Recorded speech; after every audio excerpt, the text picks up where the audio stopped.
Yes. Okay. We're gonna start this pod off. We're already talking about so much gear. I think, Gary, we're both gearheads. I Oh, think major gearhead. I think that's obvious. And everyone who I've talked to who has built something in their life there's obvious passion, whether it's tech, whether it's, for me, I feel like it was guitar in the beginning days, and you have this kind of like obsessive quality about things, and that seems to be like a very common theme.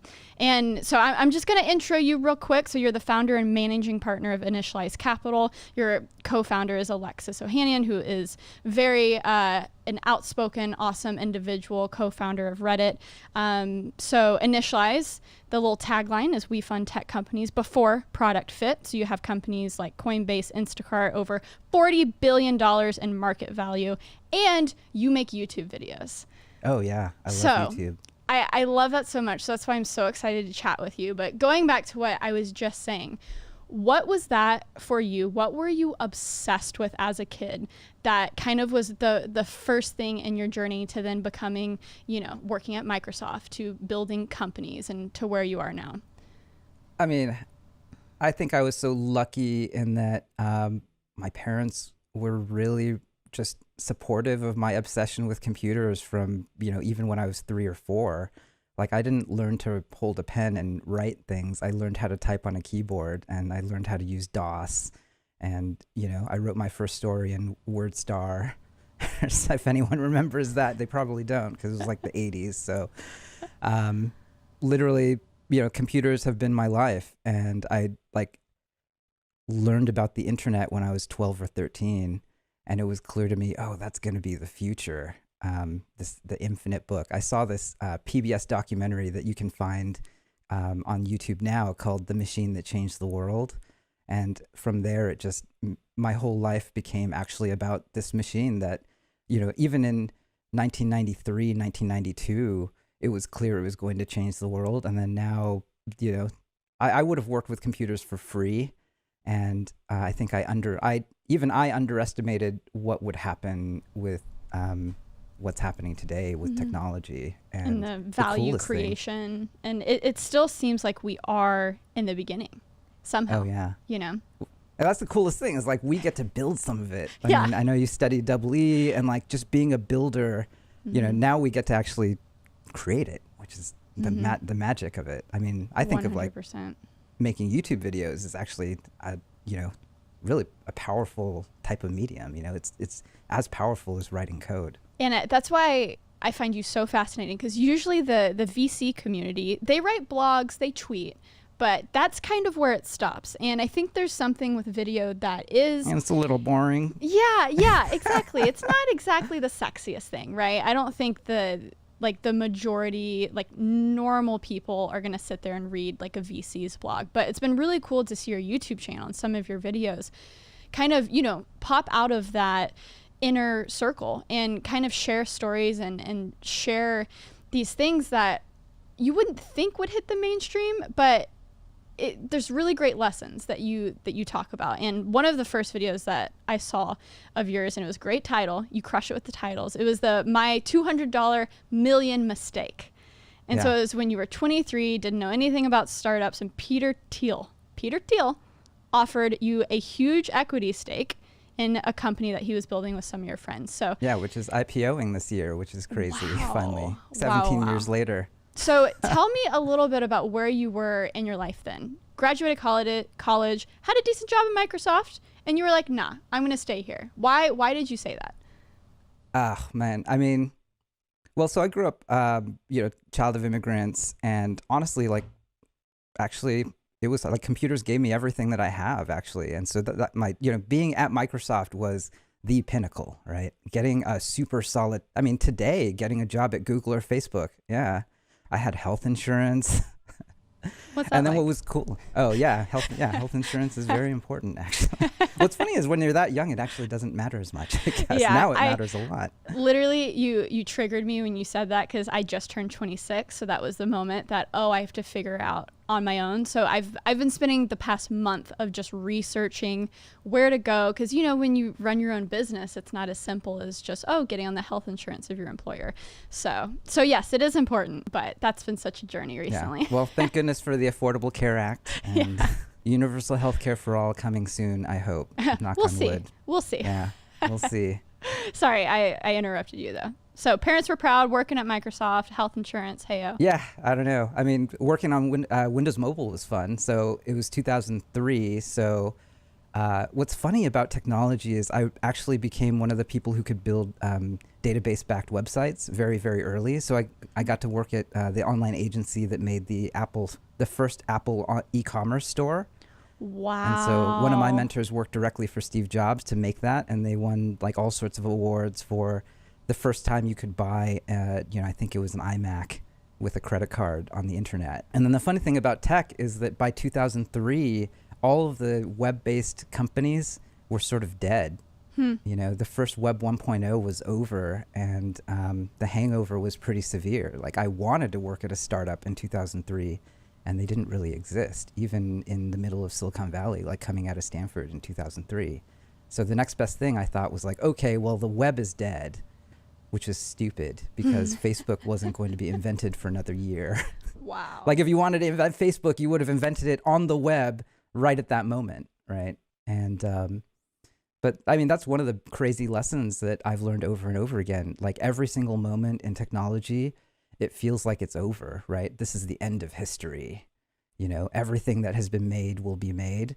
And that's never been true. Like, every generation, I was chatting with Mark Andreessen, who created the web browser. And he said the same thing when he made it, when he came to Silicon Valley. Like, this is a guy who made the first web browser, right? And he came to Silicon Valley to start his company and thought, oh, it's over, right? I missed it. It was the PC revolution. The idea that you could have a computer on every desk. Yeah, given that context, so I could see how when you're in the middle of it and you look around and you're the one with a stable job at a big company, I mean, that kind of makes sense, right? Yeah. And I was happy, Yeah. I had a great job and got to go to the martini bar every Friday night, Yeah. And I had a brand new car and, lived in a nice part of Seattle. It was stable and really, really nice. And so there's nothing wrong with that.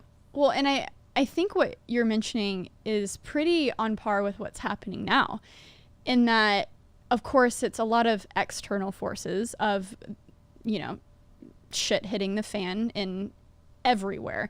But then we're seeing a lot of things in certain industries that seems like the end. And for sure in hospitality and travel, I mean, that just seems like it's over forever. Yeah. And it's a little different than the internet, because the internet is all encompassing. There's no way that you're not going to be able to Google something at any point in the next 100 years, I think. But how do you see some of those similarities with what's happening now with some instability in some of these industries? And in the early 2000s, that big tech bubble that burst, I'm sure that did feel like the end of the world. Oh yeah, totally. I guess the big lesson there, why I said no to Peter Thiel was that they were working on something totally different that I had never heard about before. And the interesting realization is that if you only go by the thing that you read about, or see a YouTube video about, or whatever, you're actually you're not going to create new stuff. You're just going to like sort of chase what was happening like 9 months ago. And then all the interesting stuff is basically a bunch of creators making something in a room that nobody else had ever made before. And so what they were saying is, hey, we're going to go and make software for the government and sell it like enterprise style, which is sexy. Really, really hard, right? And I was like, well, I haven't read anything about this, so I'm not going to do it. And then that's actually exactly the opposite. Like at 23, and what I do now, working with really early founders all the time, is to help them realize, actually, it's okay if it's not hot or you haven't read about it. In fact, that's what makes it even more likely to be the thing that goes and changes the world, because nobody else is thinking about it. But that doesn't mean that the world doesn't need it, right? Yeah, and that's where that huge value is if you can get in it on the ground floor and you have those expertise that is useful in those industries. How do people find that? You know, maybe there's someone listening that says, dang, it's so cool to see maybe creators who started a YouTube channel, 5 years ago, 10 years ago, ahead of the curve, but how do I do that now? Or maybe they see all of these startup founders who have built something and now 10 years later, oh my gosh, 20 years later, oh my gosh, look at Facebook. How do you think those people, those founders, those creators find those unique, whether it's entire industries, whether it's, a niche within a niche? How do you find that? If someone's like, I want that, I'm creative, I'm an engineer, how do I find the next thing? Oh man, it's so hard. I have a bunch of examples that are, I think, kind of interesting. I mean, Flexport, for instance, is a company that if you know anything about freight and trucking and, getting big boxes over from China to here, you probably heard of them, but generally nobody's heard of them. It's like $1 trillion industry, actually. So, when you go out and look at the ocean and see these, giant boats filled with shipping containers, like Flexport is the thing that helps people actually buy those shipping containers and get the stuff over here. And that founder figured out that this was a big problem because I think it was his brother who ran one of the biggest importers of medical hot tubs. So something like they were just crazy hustlers for trying to, you know how you go on YouTube and you find all these videos about drop shipping and things like that. I think they were you basically could be that. making $40,000 a month. Yeah. Drop and shipping. So, they basically figured out that through doing something very different and strange, like becoming the top of their industry through something like that, Ryan Peterson at Flexport realized, hey, there's no software over here. And we could actually, people are actually using paper and pencil and fax machines and like emailing like Excel documents back and forth. Wow. And, that's actually the most obvious thing you can do today is if you look at how the world still works, like today you can call a car with an Uber, you can get, a place to stay with an Airbnb, like 2 clicks, right? And, everywhere in the world, there are people who go to their jobs and, they go out to lunch, they take a photo of their lunch, post it to Instagram, takes 2 seconds, it's so easy. And then they go back to their work and they're like, oh, like, where's that file again? And then, what's the number? Let me call this person, right? So, and like the whole world still actually operates like that. Like look at like hospitals still work like this. Education, like universities still work like this. Like schools work like this. Everywhere you go, there's no software in it. And so it's actually everywhere. Like the opportunities are actually everywhere. And then the harder part is just like, what are people actually into? Like, sometimes it's their friends were into this thing and pulled them into it, or I don't know what, right? But the weirder the better, right? Like, that how do you become the number one importer of medical hot tubs? That's about as obscure as you could get at some level. But well, I mean, I think that's such a good example because if you're doing anything in the world, if you have a normal job or if you find yourself building maybe a somewhat normal business or a niche business like that, when you start going through the systems that were in place before you got there, you realize, oh, there's a lot of inefficiencies. And so many 10 million, even $100 million worth companies, I feel like, are just being waited to be created because of those inefficiencies. Just like you said, if there's just one software program that you can build that every single person who ships from, something from point A to point B uses, oh my gosh, that's like printing money. Yeah.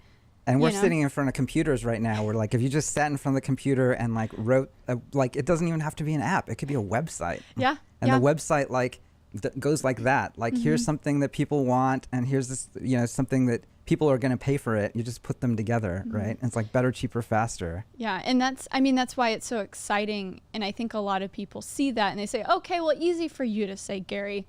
Maybe you know how to code, or you have product manage experience, and what is can you explain like the no code movement that is happening in this world that you think, I think it'll definitely obviously be a coexisting world of coders and non-coders, maybe designers who use these non-code tools, but it's still, I feel like every day I go on Twitter and I see a new article like no code movement, making moves, like watch out world. But when you click on those links and you learn about some of the tools, some of them are interesting and helpful, but at the end of the day, there's still some of those missing links in between. Okay, I have an idea. I might not know how to code. There's no way to make it if I don't know how to code. But it seems like there's some interesting tools being built in that space. Well, not everyone can code, but everyone can use a spreadsheet, right? And so I think that that's actually what's happening. 90%, like when I talk about like, working for Steve Jobs, making the first Apple e-commerce store and making a database-backed website, 90% of that could actually be covered by, instead of database, you have a spreadsheet, right? It's just like rows and columns, and that's it. And then when they say no code, what really actually powers it is being able to have things automatically happen. So if you get an email, if you have a website and someone enters a form entry, it goes from that form entry into a spreadsheet. And then say you have a sales team, you want the sales team to do something with it. So you might take that spreadsheet where, that person wanted something from you, and then you connect Zapier to it, which is another website that you can use to connect to that spreadsheet. And so when that happens, it could send an email, and you send an email to someone on your team. It's like, connecting hey, you got to the go dots. do this thing now. Yeah. And so that's workflow. And then the magic is you can do all of that without having to know how to code or set up a server or maintain anything. And so I think that that's really cool. And it's something that actually anyone here watching, like if you know how to use a spreadsheet, you can fire up Airtable and, use Stacker on top of that and make web forms and automate a bunch of stuff. You can run a whole business off of it without ever hiring an engineer, actually. Yeah, I mean, there's so many exciting tools out there, and especially what Apple has been low-key doing with shortcuts is really cool.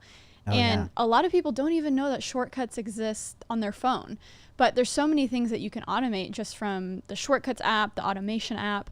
The thing I miss the most on shortcuts? What?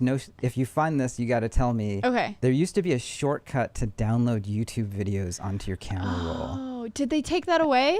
YouTube broke it. So, I mean, obviously they don't want you to download them, but as a creator, you need that. You need it all the time. Yeah. It's like, how do I get content, right? I use that 4K video downloader app, but it's not on your mobile device, which is a bummer. You got to do it on your computer, which is annoying. Yeah, but it's so cool to see people building the shortcuts, even outside of, just what Apple offers, but using Zapier, using all of these things. There's if then that, or whatever that stands for. There's so many cool automation things that you can do. And you mentioned Airtable, and I'm obsessed with Notion for the past 6 months. I've literally built my entire life around Notion, and it's so cool to now have relational databases that talk to each other. You can do a lot of different automations and calculations within those databases, and it's fun to me because it kind of reminded me, I'm not a coder, but I switched my double E to computer science, so I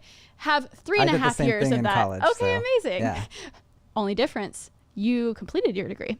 I don't know. I don't feel like I actually learned anything from the degree. Actually, all of the coding I learned was just on my own from the web and YouTube videos and stuff. Yeah, and I think that's what was missing for me. I got so burnt in college because I was expecting the practical stuff from college, and I was like, if this is what this is, I don't want anything of it. So I wish I did some more personal projects outside of it. Maybe it's me putting too much on college for saying they ruined it for me, but you ruined it for me, guys. But using Notion makes me feel like I'm using the side of my brain that was being used when I was coding, and that's why it's so fun for me. So I'm thoroughly enjoying all of these tools that we have now. And it's a gateway drug into actually coding. And that's true. I mean, that is so true. Well, let's go back to you in college. What were those projects that kept you busy? And what is the value of college when you can do a lot of this on your own? Oh, yeah. See, that's the tricky thing that I now realize. I did end up going to Stanford, and I didn't come from wealth or money or anything. My parents couldn't afford the Princeton Review courses, so I went to the library and did the 15 SATs directly out of it. I was watching your video that you had to get the perfect ACT, and I was like, oh, that was me. I had to deal with that. But it did change my life. And that's the kind of crazy thing about, colleges and credentials. Like, the hard part is like society, there is a great sort in society. And that's sort of the scary thing. Like, I never would have met Peter Thiel. I never would have learned about startups or how startups get financed. I never would have learned even that venture capital existed or how to raise a fund without like going to a place like that. And so for me, it's like, well, that still exists. Like these are sort of old world things. I'd like there to be a lot more things like that. That's where I think like 368 is really, really cool because that's what 368 is for creators. Like, watching like, Matisse Thybulle going through 368 or you went through, I mean, all of these things are sort of guilds almost. Mm-hmm. Yeah, like, I went through the Adobe Creative Residency, which helped me a lot. Adobe Creative, that was really cool too. And like the world actually needs a lot more of things like that bring together people who are really excellent at what they do, and then they go off and do all of the other things. And so college is just one version of that. But that was actually the real value to going to Stanford. Like the classes were fine, and I probably used not a crazy amount. Though studying the humanities was very useful, actually. What was useful about that? What were some of the things that stuck with you even today? I remember taking a super intense course at my freshman year because I knew I was going to be an engineer, and it was called Structured Liberal Education. And I found out a bunch of other venture capitalists actually also went through that program who like ended up studying engineering. So interesting. And you studied basically from the beginning to end of like basically human history. So starting with, Greek, Aristotle and Plato, and brought you through, I mean, you studied the Bhagavad Gita, you studied just basically all of the different world religions and different philosophies up through Freud and postmodernism. And, for me being 18, I wanted to understand the world. And I thought, well, here's 4,000 years of people writing down what they think the world is about. Let's start there. Yeah, that sounded like a pretty good place to start. And then the main conclusion, though, was like, actually, nobody knows what is going on. And that's actually okay. Like, and in the moment, I was really depressed because I'm like, oh, even Plato and Aristotle, they don't have it figured out, right? Freud didn't have it figured out. See, I feel like people, depending on who you are, you do one of two things. That either comforts you because you're not alone, or it freaks you out even more. Yeah. Because so it initially if these people didn't have it figured out, what am I doing? Yeah. But then, at this point, like 20 years later, I realized that was a really important step to go through because now I realize it's all made up. Wow. But then the fun thing is you get to make it up.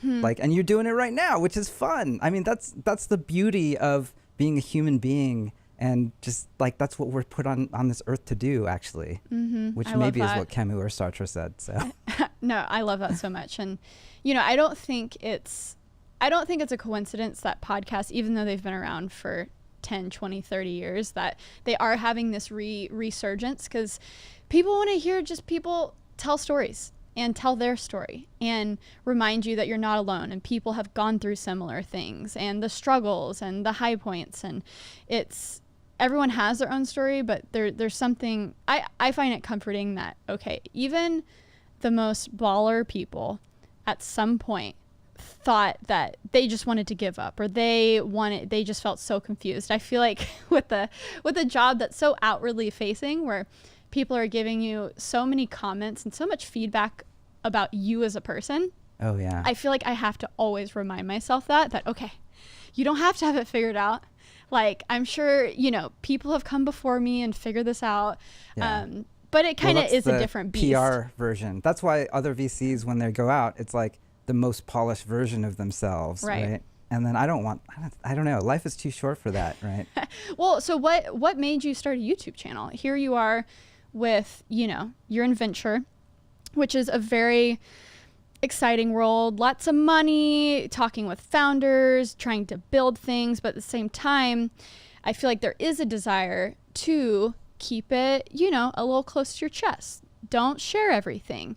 You have secrets. You have, you're making essentially value. You're building value off of having that unique advantage or that unique info that you have and not a lot of other people have. So why start a YouTube channel and why share more. I mean, VC itself sort of started that way. It's like this cloistered, not very diverse world that is basically money, right? Like, and then even me being a VC is actually a strange thing because like I started as an engineer. I didn't study finance. Like I had no intention of doing any of that stuff. But what happened, the thing that changed my life was actually a guy named Paul Graham. So he was also an engineer and he wrote these books, Hackers and Painters. And he wrote an essay that I remember where he said, he didn't say in the essay Gary, but it felt like that to me reading his essays.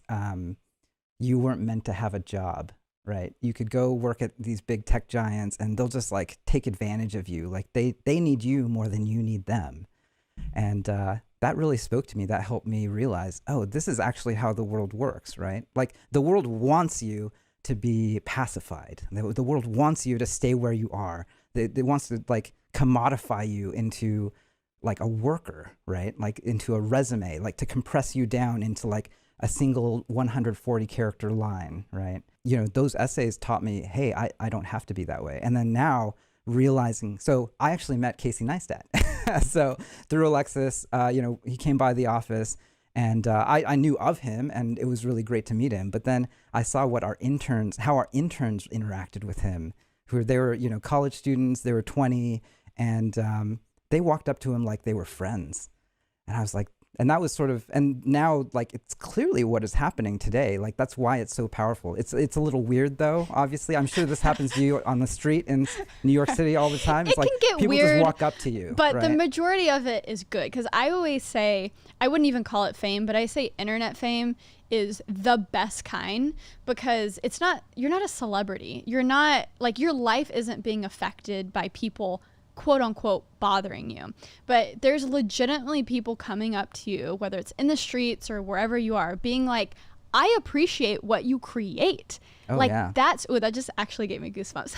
Yeah, like which is cool. That is awesome. There's weirdos. Now I don't want be a everyone weirdo, to have that. but yeah. Yeah, don't be a weirdo, please. 90% of it is awesome though. And so, yeah, I mean, I saw that and it's like, I mean, on the flip side, it's so important to be able to tell your story and to have a direct, like I love doing weekly vlogs today because I get to have like time with, I don't know, 1,000 random strangers. I'm actually very early in my YouTube career. I feel like I've only been doing it for 8 or 9 months.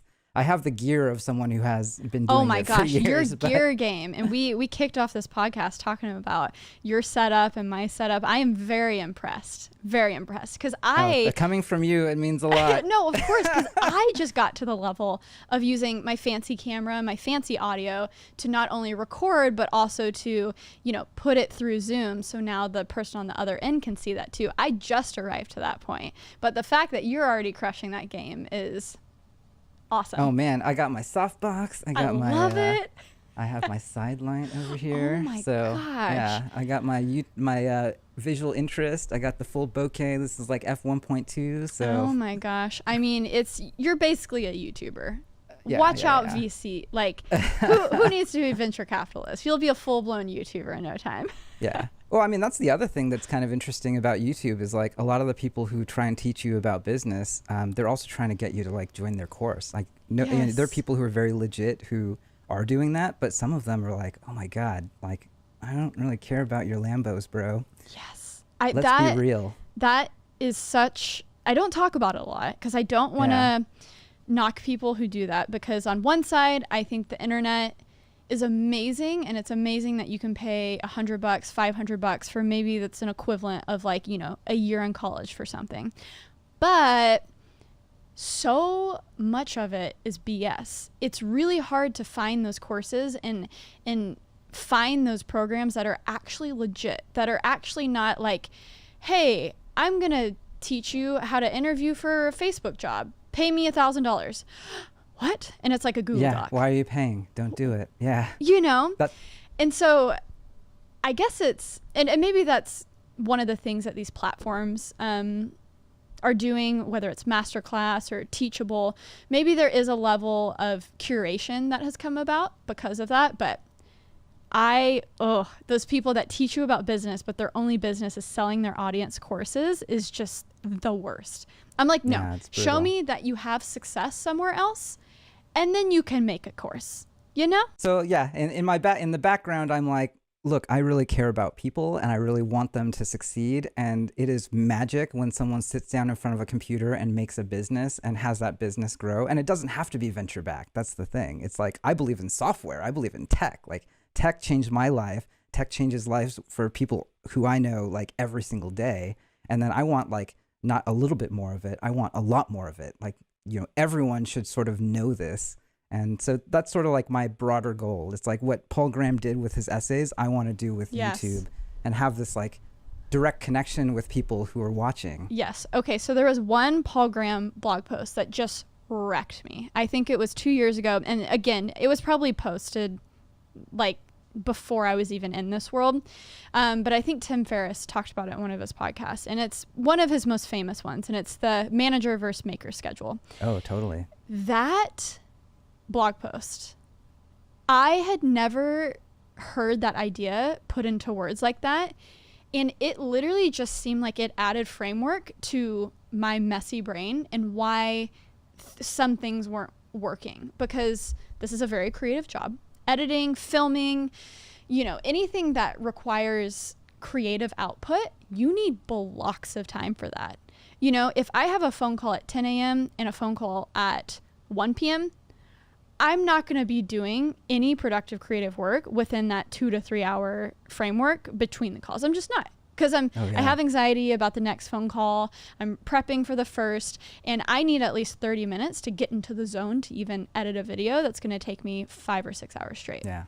You gotta make space for that in your life. Exactly. So the way he just laid that out in that, hey, a manager schedule is broken up into 30 or hour increments, and they just do it. And every hour is filled with another meeting, and that's their life. Creative people, makers, they need chunks of time.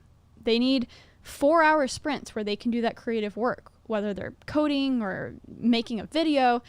And I was like, oh my gosh, this is so true.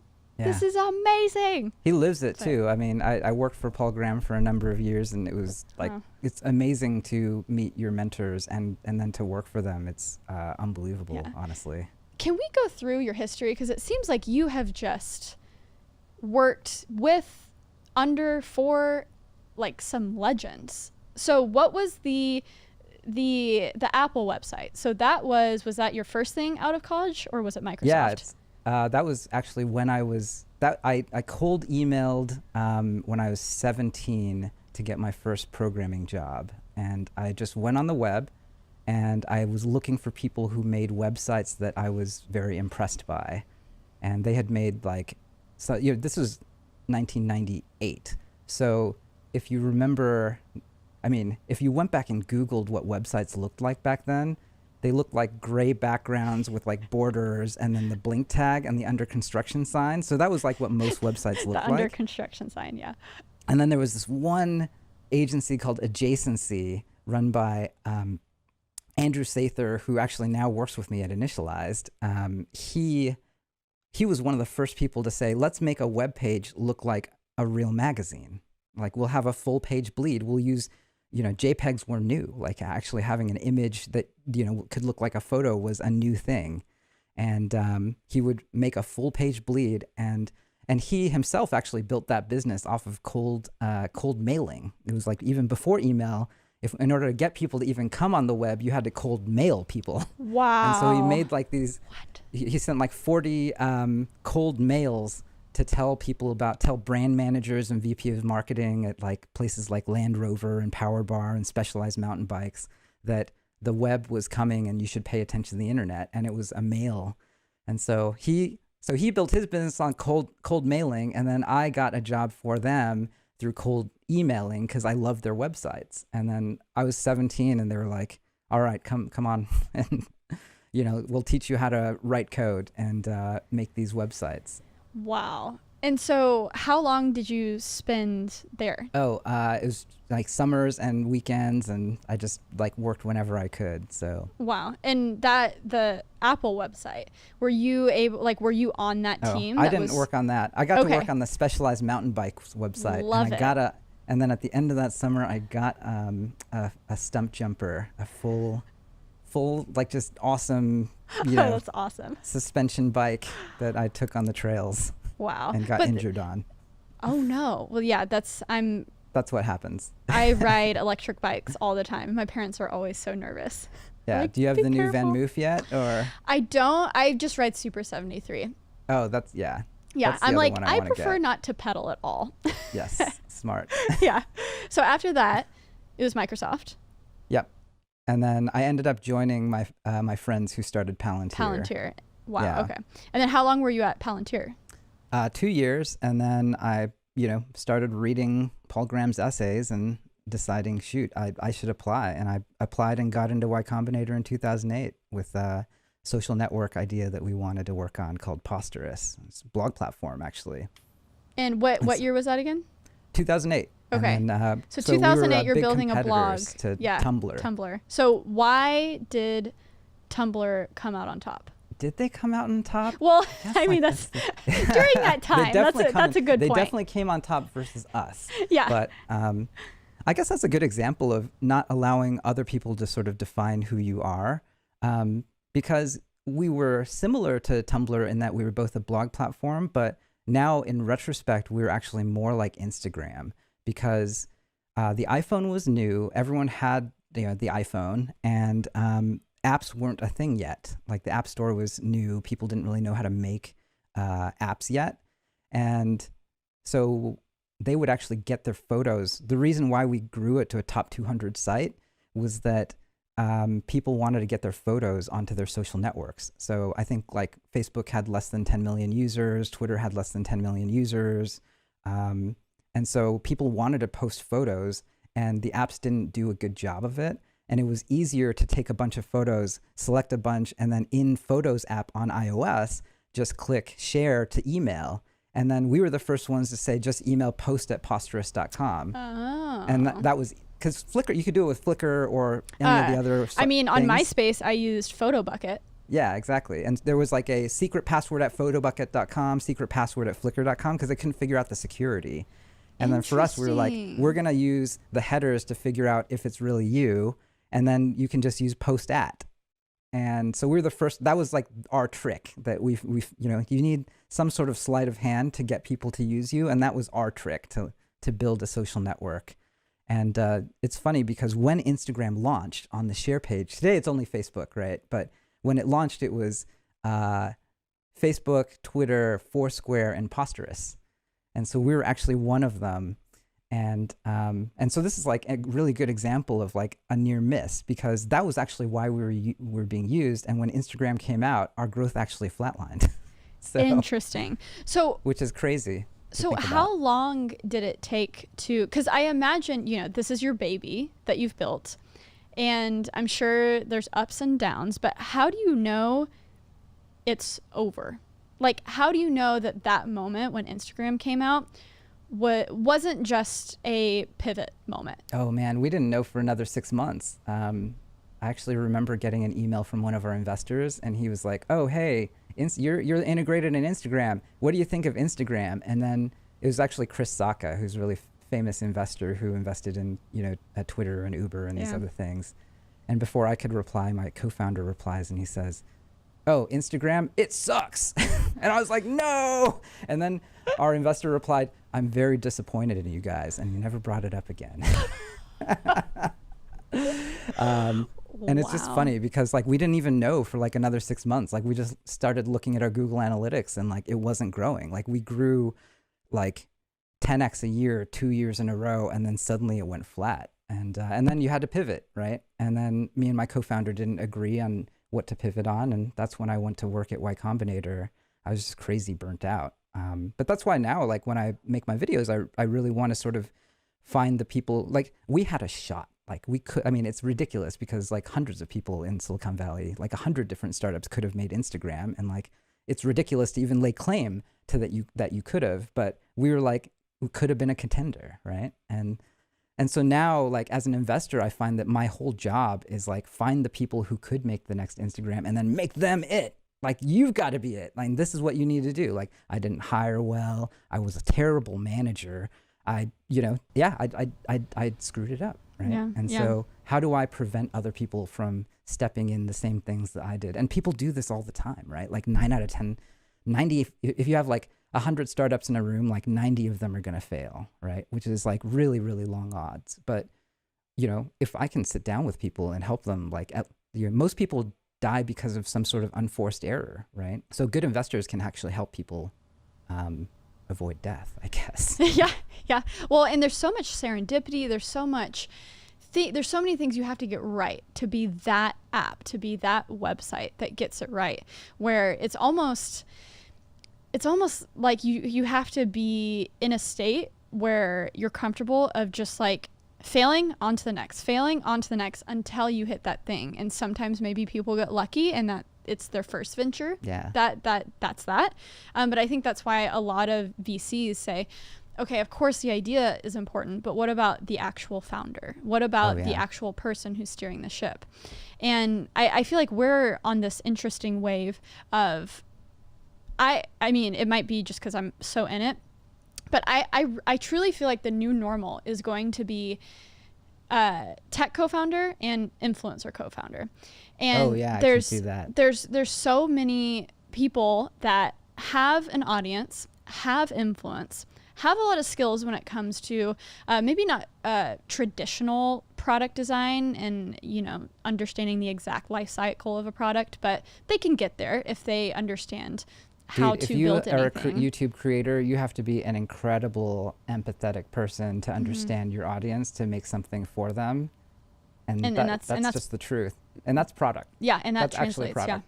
Yeah. That's exactly what product is. Yeah. And so what do you see, and this is like a very selfish question too, since, you know, behind the scenes on YouTube, I'm building my own thing with my friend Adam, a creative software. What is the biggest hurdle that you think this new dynamic duo is going to encounter? Because it is a little not normal. It's a little new. And essentially you're saying, oh, this person also has another job, another very public facing job.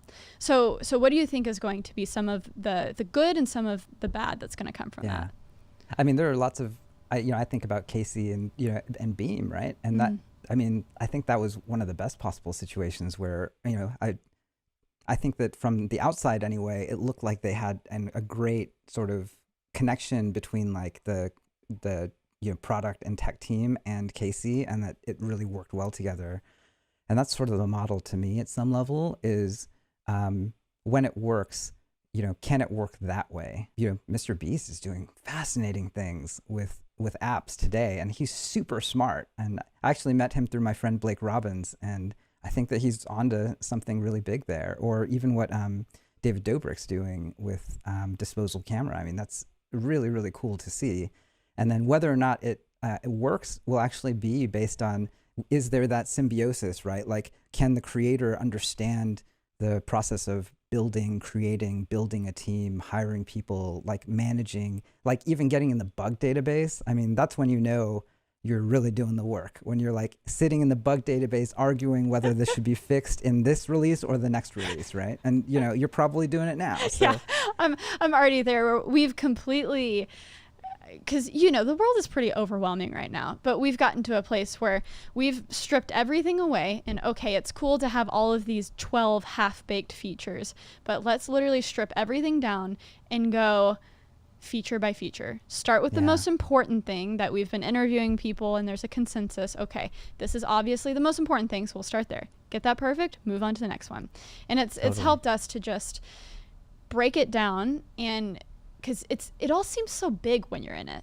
It seems scary. It's hard. And you start, you know, really questioning yourself, like, oh my God, are we building the right thing? What is going on? Those are the right questions though, right? And then the way you answer it is like put it in front of a user, and they'll just, you know, the hardest part though is like sitting in front of a user and trying to get them to tell you what they really think, because everyone's so polite, actually.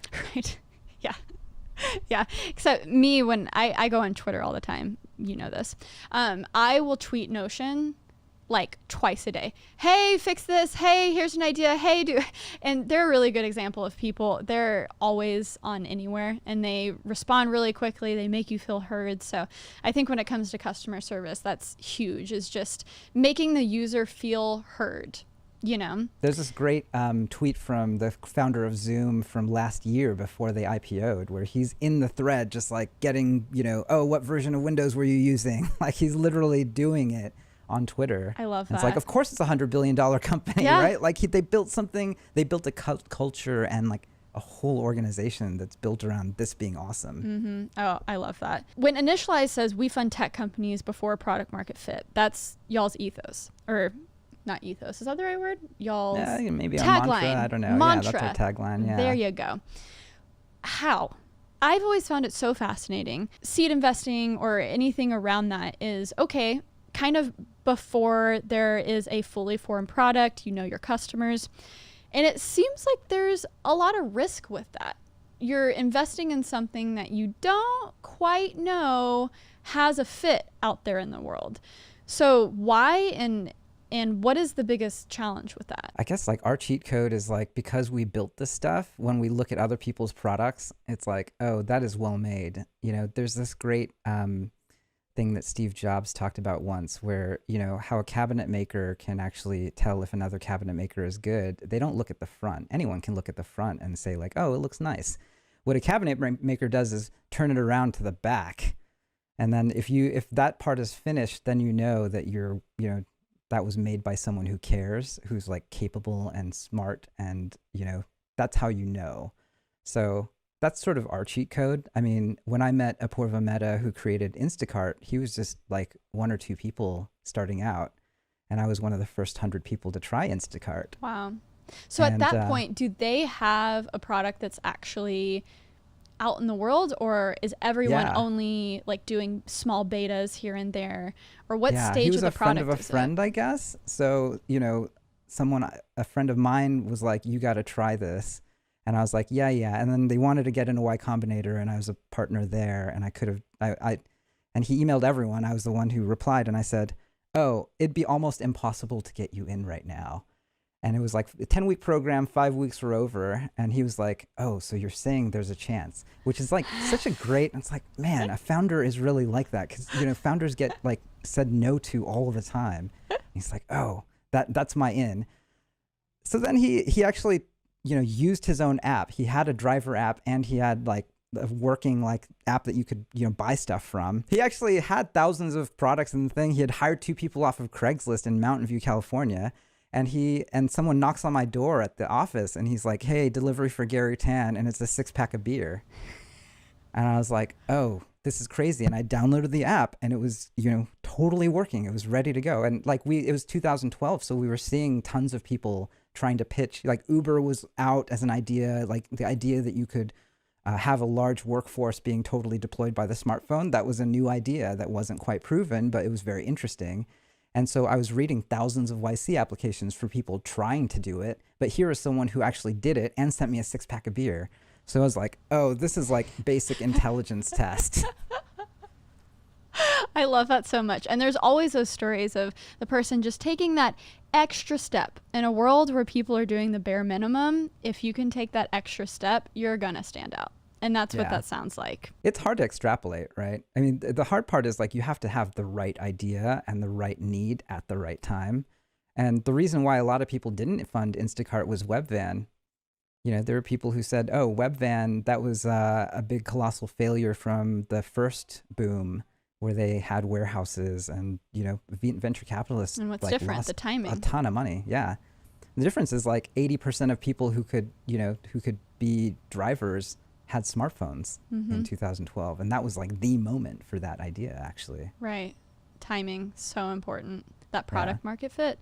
So that's why the creator thing is happening now. Yep. Hello. Which is really cool. of course, I make podcasts, but also I listen to them all the time. So I listen to Jason Calacanis. Is that how you say his last name? Calacanis, yes. Calacanis. I don't even, Yes. I should know complicated last names. He's I listen hilarious. to his podcast all the time. I love him. He's a hoot and a half on Twitter. But he had a really interesting podcast with the Figma co-founder recently. And he said some things that I'm glad I'm talking to you, because maybe you can share some insight on it, where essentially Figma kind of had 5 years of stealth mode where they were able to just build. And you look up now and they're valued at over, $100 million. This huge company. They've raised so much money. They obviously have a product that real people use. When I get thrown on, product Zooms all the time, they'll send me a Figma link for, a Twitter feature or something. So I see it in real life, but it seems like they really had a lot of time to just figure out their product. So when it comes to raising money, I imagine the founders who are reaching out, or vice versa, I feel like it's a relationship where the founders also have to be careful about who they're raising from as well, because I'm sure people's expectations are completely different from one VC firm to the other. So maybe you can share how Initialized does it, and then what is maybe the consensus in the industry. How often does that happen where a VC company, a VC firm will support a company for years and years and years before they show any hope of maybe that perfect product market fit, or before they actually start making money? Because it really, hearing his story was interesting, because I felt like we've entered this mode of, okay, they need to see that you're making money pretty quickly now. But it sounds like they had a lot of time to figure it out, and they had a lot of money to figure it out. What kind of company does it take to be that? The thing that's interesting today is that there's really two types of startups. And what Silicon Valley classically has been really good at funding is the pure software startup, kind of like Figma. And then it's learning how to fund the Ubers and Airbnbs and all of the other sort of, full stack startup. And if you're a full stack startup, you touch something in the real economy like Instacart.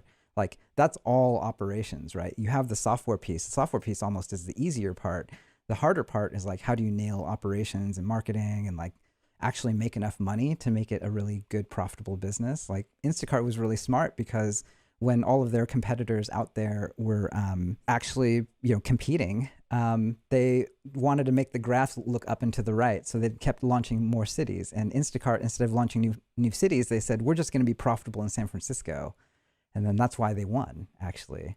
So that's a whole different, that's not what you asked, but that is like sort of, for most startups, you have to sort of figure out, like, am I something that touches the real economy? And then at that point, it's like transaction and margins and operations.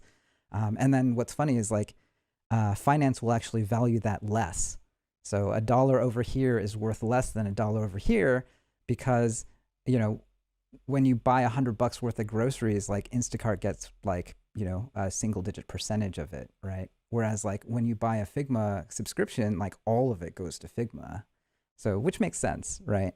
And so that's why people love software, right? It's like owning Google or, Microsoft. Microsoft is the canonical example. It's like they get to charge rent on every single computer that's not a Mac, right? Or Apple, Apple in their own way, like charges hardware tax instead, right?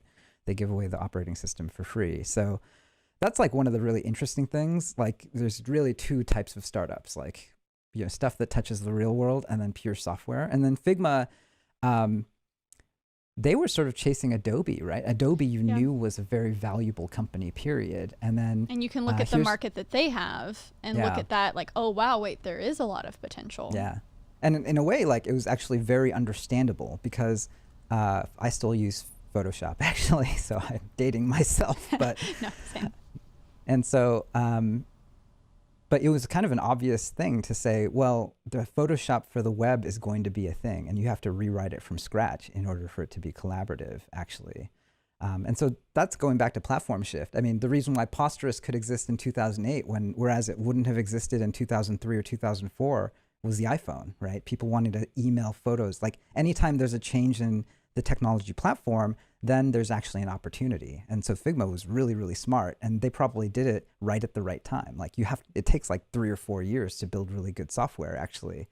So sometimes these things take a while. And then that's where picking the right investor actually matters a lot. Like if you find people who have been around for a long time and have helped other people, like, when people are looking for investors, that's probably one of the more important things. Like, what else have they funded? Because that will help you hire better engineers and designers and product people. That'll let you raise better money from the next round. Like, unfortunately, like, there aren't that many stamps on the forehead to bring the conversation back around. It's like what Stanford was for some people in their careers. It's like investors are that for startups. And I'm not saying that's fair or right.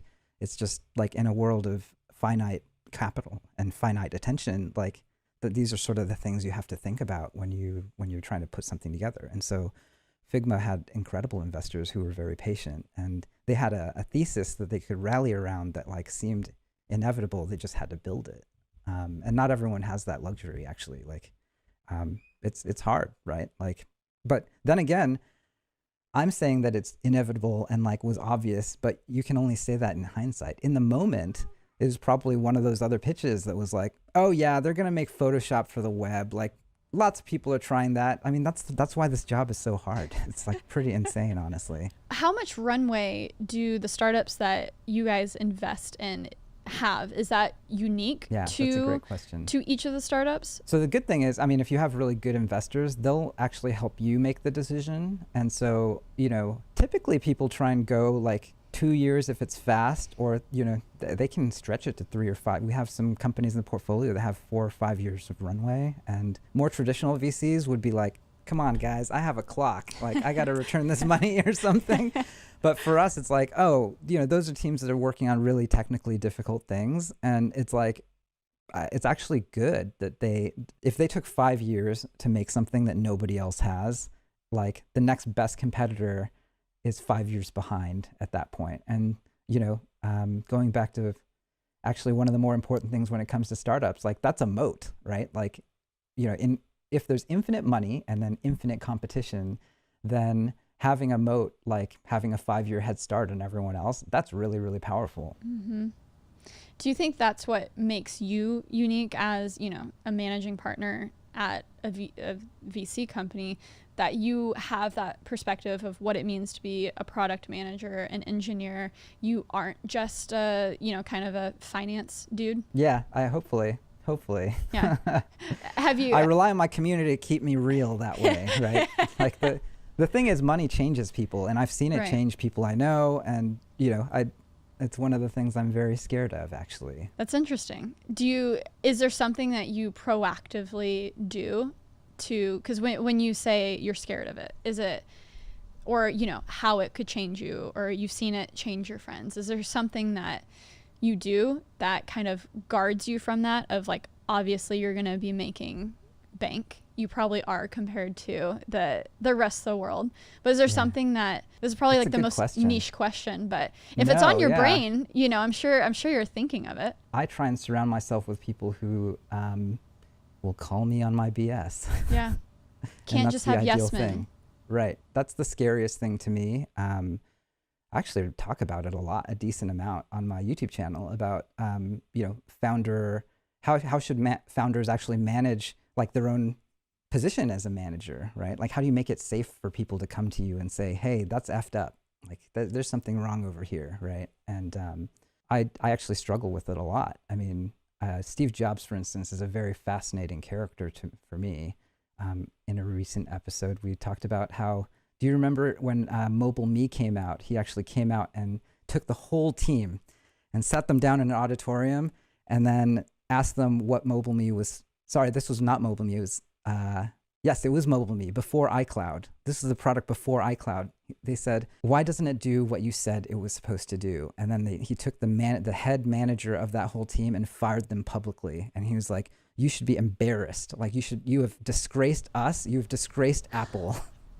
And I'm like, wow, like, this is Steve Jobs, right? This is the guy who like made the Mac. Like, this is the guy who made the iPhone, right? And is that necessary? And my hope is that it's not, right? But but it depends, right? I'm going to have to look that up on YouTube after. I don't recall that at all. Dang. Yeah, it's nuts. And then I think that that's the hardest thing about like privilege, about power. It's easy to forget, right? I mean, I think that all people who work in tech, like we are all really, really privileged because what Wall Street is saying now, if you look at how companies are being valued by Wall Street, it's actually saying that some of these companies, like companies we've all heard of, right? Like Kroger or like even Walmart or different. I mean, why are the multiples so low? Why are the companies like valued so, they're just not valued very much? Or like GM versus Tesla, like why is that happening? Well, that's the street actually saying that if you don't have technology as a key part of what your business is, you might not have future cash flows.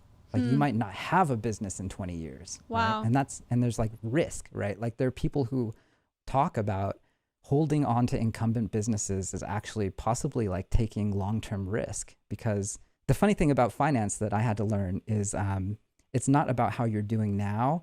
You're actually buying future cash flow. And then this goes back to why creators are so important now, because Facebook and Google have this thing called their ad auctions, which is actually really subtle and really important, because if you're Asus or you're Rode and you want that incremental customer over Acer or I don't know, whatever else, right? You actually have to pay Facebook and Google a tax. Like there's actually an auction, there's a bidding process. How all businesses end up working is like, in order to grow, you're willing to pay up to your gross margin, up to how much it costs you to make the dang thing. And so what the auction means is like all of that extra money goes to Facebook and Google, because there's infinite competition and there's infinite capital. So everyone can do everything. And so that's why Facebook and Google, I remember in 2003 when I was graduating from Stanford, they wanted me to come do a PM interview. And I was like, I love Google. I use it all the time, but how are they ever going to make money? And the reality today in 2020 is like, how is any other company going to make money? Which is the craziest inversion. And it's them having the foresight to say, hey, we are going to be one of the 5 toll booths of the internet.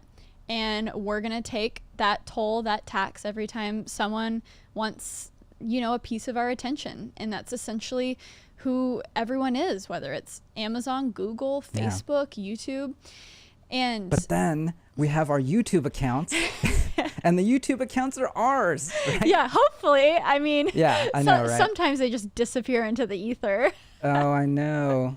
That, or like people get sick of doing it and then they burn out, which is I'm also scared of. But, if you have any tips on how to avoid burnout, that would be. I'm very early in my YouTube career. So I'm like, not to turn the tables on you, but I'm like, how do I keep doing this? I think burnout is something that is it's like everyone will have it at some point. If you make content, if you have a job that has to do with people telling you their opinion on you every single day, I think it's inevitable. But I think how I avoided it early on, and it really happened to me in a big way after, my biggest bump from the Casey Neistat video, was I wasn't doing the videos I wanted to do.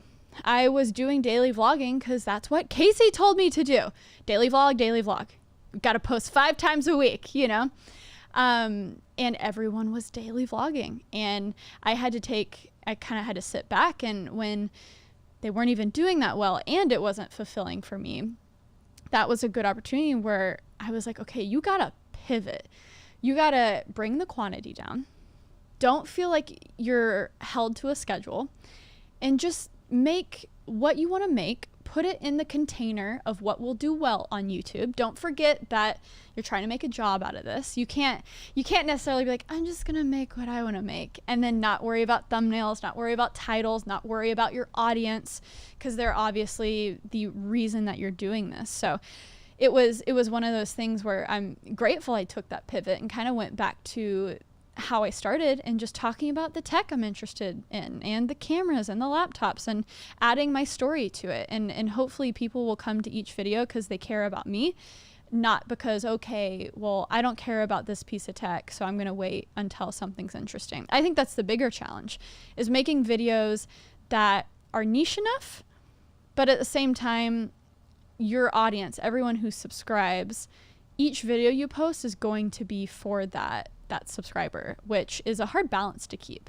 But once I found that cadence and I was okay with the videos I was making, that was a good first step, and not just feeling terrible. Yeah. But the consistency is hard, right? Oh, it's so hard. Yeah. We got other things going on. Struggling with once a week. Yeah. Well, yeah. I mean, I think the best thing that I did, now I like to be a little bit more consistent, but still to this day, I'm not on a strict schedule, is just like, don't be on a strict schedule. I know that's probably the opposite of what everyone says. David Dobrik posted Monday, Wednesday, Friday. He had this, crazy growth. But I think where YouTube is at now, if you just have a good thumbnail and title after maybe not posting for 3 weeks, you're back to where you started. And that's actually where I'm grateful for the algorithm, because that consistency I don't think is as important. Yeah, I'm curious to see if we can make a sort of tech startup VC YouTube. There are a few of us out there, but I'd love for there to be a lot more. Yeah, and yeah. If that can create more startups, then exactly, that would be awesome. More value for the world, the better. I'm hopping around a lot, so apologies. But something I did want to go back to is those 2 years at Palantir. You said you were, even though you declined that initial offer, you were still employee number 10. So you were still hitting the ground running with that OG team. And what was your main role there? Was it product manager? What was it? And I'm sure that was... it was a lot like being a startup founder. So I had to, put together the first product roadmaps, the process, the bug database. I realize now the bug database is really important to product anyway. And then hire the first team members, built the front end. So I really like places which let me just wear all the hats. And this is why I love video, because it's like you have to wear all the hats. I just had my second kid. Yeah. Oh, congrats. And I wanted to learn about, I just needed I couldn't code anymore because you need 12 hours of straight being able to do it. And so I needed some sort of outlet. And so watching your channel and, learning about how to put all of this stuff together, that was just the way I kept my brain turned on, I guess. But yeah, I mean, the most fun thing about being an early employee at a startup is that there aren't any rules. You're just making it up as you go. And I kind of really like that. Every every business has 3 phases. The commando phase, where people are sort of parachuting in and trying to take, but you can't hold on to the territory, right? But founders tend to be commandos.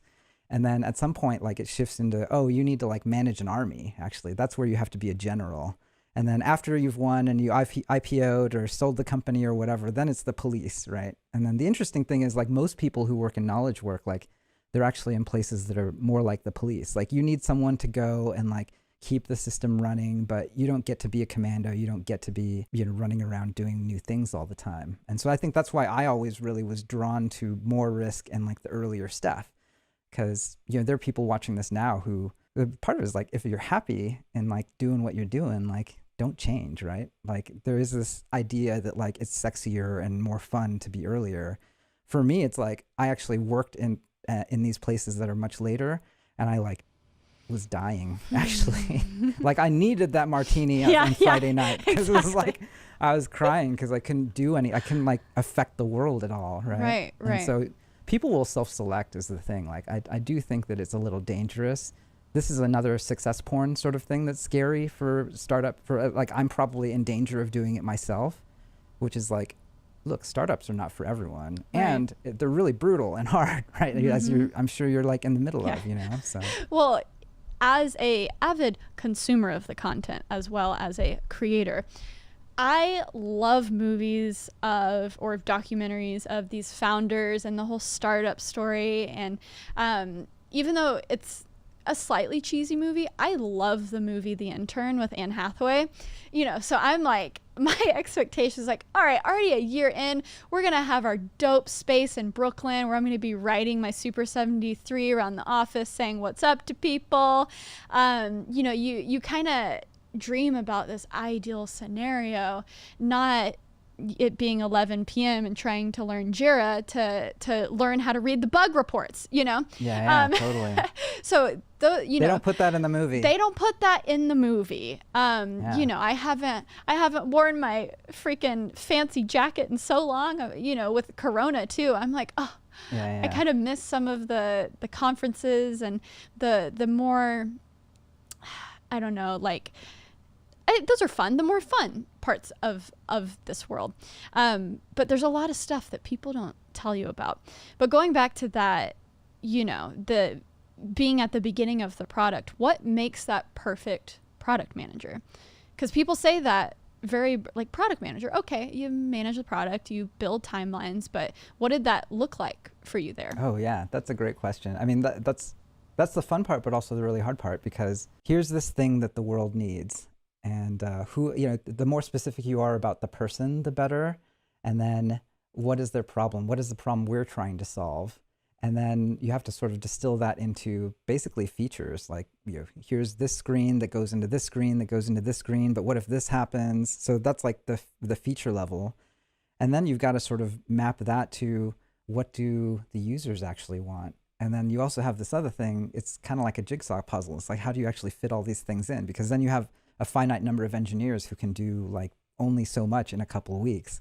So you're like, okay, how do we stage it so that this stuff happens and then this works and then we can do that and then the next thing?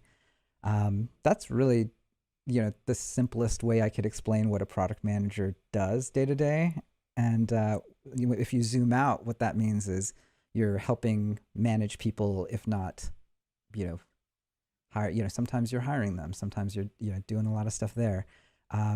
You're also having to talk to the user, because you're like, oh, does this actually work? Like, you have to be the advocate for it, because the engineer, like, sometimes doesn't even talk to the user. So, and then you go down the rabbit hole of the engineer working on something for weeks that you actually don't even need, or you don't need to change. Yeah. So making sure everyone's talking to each other. Yeah, that'll happen, because everyone's like lives in their own little bubble. So that's where empathy and like actually that's where like product and being a creator is like they're not mechanically, they're very different businesses, but like your mindset is actually basically the same. Because you know, when you make a video, you're like, what do people, you know, where are they in their life? Exactly. And like, what do they need to hear right now? Yeah. Or what would they like to hear, and what do I think they need to hear? Yeah. And how do I help them? And oh, that video idea you had 2 months ago might be a little insensitive right now. Okay, so what do we, you know, That's the hardest one. It is kind of a don't get canceled. Everyone, I mean, it's so easy to get canceled these days. It's so it's very easy. Yeah. So there's a lot of things that are, I mean, I think also with product managing, you said it well, where it's not just managing people and talking to the people within your company, but you are talking to users so often. Even when you don't have a product, you have to make a point to just always talk to people, because they might have a different experience than you. I think that's my biggest learning experience is, well, I'm the end all be all. I'm the example of the customer of this product we're building. So all you got to do is talk to me. But oh, wait, no, you start to have conversations with other people and you're like, oh, that's a good point. I never thought about that. So, I mean, that's huge. Yeah. I mean, it's the craziest thing to watch people use the thing you designed, and they'll never do it the way that you thought. It'll just blow your mind, actually. Yeah. No, I love it. Well, Garry, wrapping things up, anything else you want to put into the ether, into the world? This was such a amazing conversation. We'll have to do a part 2 and 3 eventually. That would be fun. Yes. Yes. Where and where can people find you?